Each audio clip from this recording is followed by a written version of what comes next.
একটা কথাই আছে না, সৃষ্টিকর্তার লীলা খেলা বোঝা বড়ই কঠিন দায়।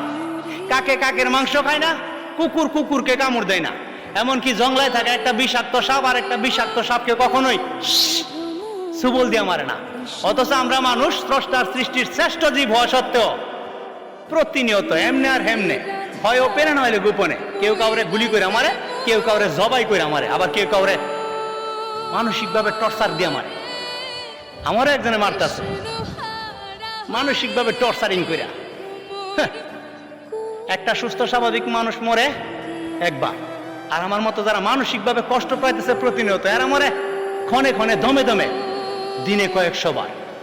আমার মনে হয় আত্মহত্যা যদি মহাপাপ না হইতো, তাহলে আমার মতো মানসিক রোগীগুলি আত্মহত্যাটারে খুব সুন্দরভাবে বরণ করত।